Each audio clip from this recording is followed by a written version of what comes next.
Hi friends, இது வெள்ளிக்கிழமை காலையில. இன்னைக்கு டைம் வந்து பார்த்தீங்கன்னா 5 மணிக்கெல்லாம் வந்து எந்திரிச்சிட்டேன் காலையிலேயே. ரொம்ப நாளைக்கு அப்புறம் கிட்டத்தட்ட ஒரு ஜூன் மாதம் 27 தேதிக்கு அப்புறம் வந்து பார்த்தீங்கன்னா வெள்ளிக்கிழமை சுக்கிரஹோரையில் பூஜை பண்ணுறது இப்போ தான். இவ்வளோ நாள் வந்து ஹாஸ்பிட்டல் போயிட்டு வந்ததால பார்த்தீங்கன்னா சுக்கிரஹோரை பூஜையே பண்ண முடியல. டைம் கிடைக்கிறப்ப மட்டும் பூஜை பண்ணியிருந்தேன். இன்னைக்கு தான் வந்து ஏதோ ஃபர்ஸ்ட்லேருந்து ரொட்டீன் வந்து ஸ்டார்ட் பண்ணுற மாதிரி இன்னைக்கு காலையில் சுக்கிரஹோரையில் வெள்ளிக்கிழமை பூஜை பண்ணுறது சீக்கிரமாக எழுந்திரிச்சேன்.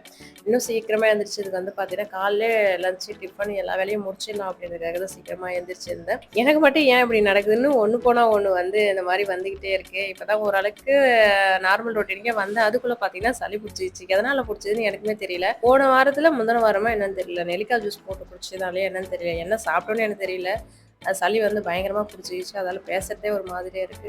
கொஞ்சம் நேரம் கூட என்ன சொல்றது, ஒரு மாரியா தலை சுத்துற மாரியே இருக்கு. அப்படிதான் இருக்கு. இந்த வாய்ஸ் ஒர்க் குடுக்குறப்ப பார்த்தீங்கன்னா, வெளியில இருக்கிற வேலையெல்லாம் முடிச்சுட்டு, அதுக்கப்புறம் இன்னைக்கு சுக்கிர ஓரையில எப்பவுமே பூஜை பண்றதுக்கு மொச்சை தான் வந்து நைட்ல ஊற வச்சிருவேன். அதை வந்து வேக போட்டுட்டு, அதுக்கப்புறம் பூஜை ரூம்ல போய் பூ வைக்கிறதா இருக்கட்டும், அந்த வேலையை செஞ்சுட்டு இருந்தேன். இப்போ வந்து பார்த்தீங்கன்னா, முகூர்த்த நாளுன்றதால ஏகப்பட்ட பத்திரிக்கை, ஏகப்பட்ட முகூர்த்தன்றதால பூ விலைலாம் அவ்வளோ விலை ரேட்டு வந்து ஜாஸ்தியா இருக்கு. நானு விநாயகர் சதுர்த்திக்கு முன்னே வந்து இந்த ரோஸ்லாம் வந்து வாங்கி வச்சுட்டேன். அது எடுக்கிறேன் பளபளன்னு கொட்டுது. ஒரு சிலது நல்லா இருக்கு. ஒரு சிலது வந்து கொட்டிடுச்சு. இருந்தாலுமே நேத்து வந்து 50 அரும்பு வந்து ரூ. 30க்குன்னு வாங்கி ஒரு சிலத கட்டி வச்சேன். அது வந்து கொஞ்சம் கொஞ்சமா பூ வச்சு எப்படியே மேனேஜ் பண்ணிட்டேன். பூவெல்லாம் வச்சுட்டு அதுக்கப்புறம் சாம்பிராணி போட்டா தான் அப்படியே ஏதோ வந்து பாசிட்டிவ் வைப் வந்து பார்த்தீங்கன்னா, அப்படி இருக்கும். அந்த மாரி சாம்பிராணி போடுறதுக்கு டைம் இல்லாம சாம்பிராணியே வந்து அடிக்கடி போறது கிடையாது. இன்னைக்கு தான் வந்து நல்லா கமன்னு சாம்பிராணி போட்டு பூஜை பண்ணதுல ஏதோ தெய்வீகமா இருந்த மாரி இருந்தது ரொம்ப நாளைக்கு அப்புறம். அன்னைக்கு காலையில வந்து மொச்சை தான் வச்சிருந்தேன். பிள்ளையாருக்கு எதுவும் ஸ்பெஷலாலாம் பண்ணல. அதே மொச்சை தான் வந்து பிள்ளையாருக்குமே வச்சிருந்தேன். யார் வீட்ல இன்னுமே பிள்ளையார் வந்து இருக்காரு, சண்டே தான் எடுத்துட்டு போய் விட போறீங்க அப்படின்றது சொல்லுங்க. இந்த 5 நாளுக்கு அப்புறம் சண்டே வந்து எப்படி எடுத்துட்டு போய் விட போறேன்னு தெரியல. அவ்வளோ அழகா இருக்காரு. மனசே கேட்கல. ஒரு சிலர் வந்து வீட்ல வந்து பிள்ளையார் வந்து எடுத்துட்டு போய் கரைக்காம வச்சுக்கிறாங்க. அந்த மாதிரி வச்சுக்கலாமா, இல்ல கரைச்சு தான் ஆகணுமா அப்படின்றத கமெண்ட்ல வந்து தெரியப்படுத்துங்க.